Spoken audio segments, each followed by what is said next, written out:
भाजपा समर्थित नाहन नगर परिषद में भाजपा अध्यक्ष के खिलाफ अविश्वास प्रस्ताव लाने की तैयारी हो गई है। भाजपा के 2 पार्षदों समेत कांग्रेस समर्थित 5 पार्षदों ने डीसी को अविश्वास प्रस्ताव लाने के लिए पत्र सौंपे हैं। 13 पार्षदों वाली नाहन नगर परिषद में मौजूदा समय में 8 पार्षद बीजेपी खेमे की, जबकि 5 पार्षद कांग्रेसी खेमे से हैं।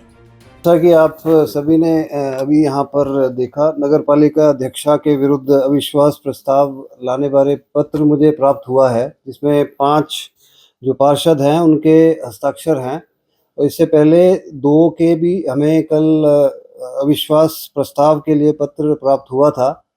तो चूंकि यहाँ पर 13 जो इलेक्टेड पार्षद हैं, तो उनमें से 7 ने मुझे लिख कर दिया है। तो जो नगर जो इसमें प्रोविज़न है उसके हिसाब से हम लोग इसमें एक्ट करेंगे और एसडीएम साहब को मैं यहाँ से नियुक्त करूँगा, जो एक मीटिंग इनकी बुलाएंगे और वहाँ पर जो अविश्वास प्रस्ताव है इस पर चर्चा होगी, जिसमें जो कोरम है 1/2 जो इनके इलेक्टेड मेंबर्स हैं उनका कोरम वहाँ पर होगा और उसमें डिसाइड किया जाएगा कि वेदर वो जो अविश्वास प्रस्ताव के लिए यहाँ पर इन्होंने मुझे पत्र लिखा है वो पारित होता है या नहीं।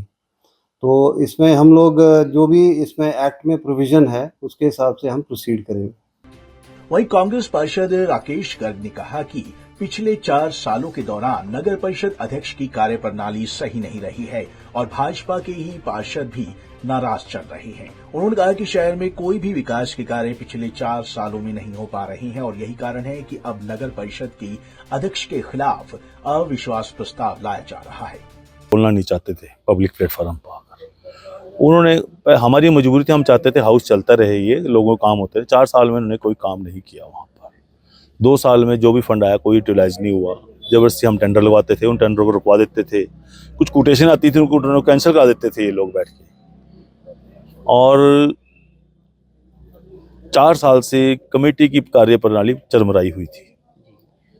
तो भाजपा के जो लोग अब आपको समर्थन कर रहे हैं, 2 पार्षद जो इनसे हमने तो उनका साथ दिया है। वो देखो उनकी रिजाइनमेंट जेन्युइन है उनकी। एक पार्षद नहीं, सारे पार्षद ही नाराज हैं और सारे तंग हैं। वहाँ पे काम होता ही नहीं कोई भी। हम तो पहले से नाराज हैं, पर हम तो अपने काम कर रहे थे और डेवलपमेंट का हम तो 2 साल से डेवलपमेंट में लगे हुए हैं। आप खुद भी देख सकते हैं वार्डों में जाके।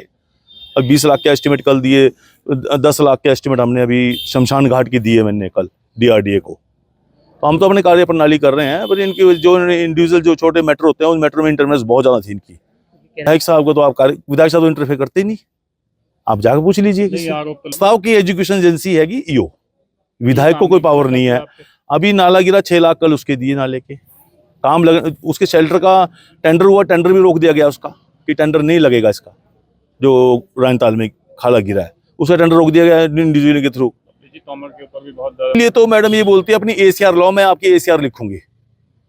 वो इतना दबाव में है, वो कुछ भी नहीं बोल पाता है। ACR जब ये एपिसोड हुआ, ये पार्किंग वाला इशू हुआ, तो उन्होंने अनएथिकल वो लगाई जाकर वहां पर नेम प्लेट। गवर्नमेंट के ऑर्डर कुछ थे, इन्होंने परमिशन ली नहीं। 4 करोड़ का काम था और आज से पहले जब बिंदल जी, तो बिंदल जी ही चाहे 20,000 का उद्घाटन बिंदल जी ही करते थे। अब जब सोलंकी साहब MLA बने तो सोलंकी जी ही उद्घाटन करके सरकार के ऑर्डर आए, डायरेक्टरेट सेक्रेटरी से ऑर्डर आए, इन्होंने जाके नेम पट्टिका अपनी लगा दी वहां पर जबरदस्ती, जिसमें उप प्रधान ने मना कर दिया। उप प्रधान का नाम जबरदस्ती लिखा इन्होंने, उप प्रधान प्रेजेंट भी था उस दिन। आपको बता दें कि भाजपा समर्थित नाहन नगर परिषद में भाजपा अध्यक्ष के खिलाफ अविश्वास प्रस्ताव लाने की तैयारी हो गई है। भाजपा के 2 पार्षदों समेत कांग्रेस समर्थित 5 पार्षदों ने डीसी को अविश्वास प्रस्ताव लाने के लिए पत्र सौंपे हैं। पंजाब केसरी टीवी के लिए नाहन से विनीता शर्मा की रिपोर्ट।